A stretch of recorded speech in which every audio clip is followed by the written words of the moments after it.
12 August 2025 विविध वृत्तवाहिन्यांवर नालासोपारा विधानसभा मतदारसंघातील नोंदणीकृत मतदार सुषमा गुप्ता यांचं नाव निवडणूक आयोगाच्या मतदार यादीत 6 वेगवेगळ्या इपिक म्हणजेच इलेक्टोर्स फोटो आयडेंटिटी कार्ड या क्रमांकासह अनेक वेळा नोंदवलं गेल्याचं वृत्त प्रसारित झालं।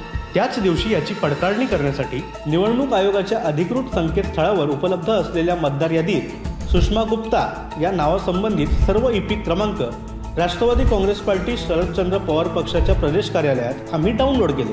त्यानंतर काही तासातच या मतदार यादीची पुन्हा एकदा तपासणी करताना अचानकपणे सुषमा गुप्ता या नावाच्या सर्व डुप्लिकेट इपिक क्रमांकांसह नोंदी निवडणूक आयोगाच्या मतदार यादीतून अचानकपणे गायब होतात।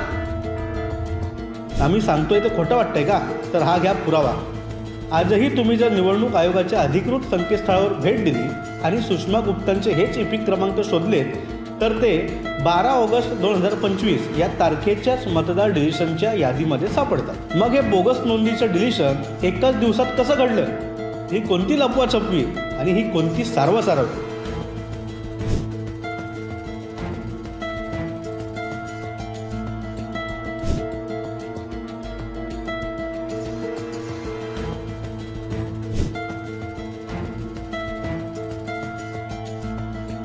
यातून अनेक गंभीर प्रश्न उभे राहतात। प्रश्न क्रमांक 1, निवडणूक आयोगाने काही तासातच या डुप्लिकेट मतदार नोंदी कशा डिलीट केल्या?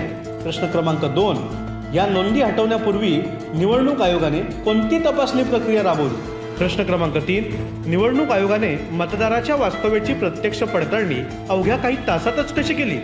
प्रश्न क्रमांक 4, इतक्या तातडीने मतदार यादीतून डुप्लिकेट नोंदी हटवण्याचा अधिकार नेमका कोणाकडे होता किंवा आहे?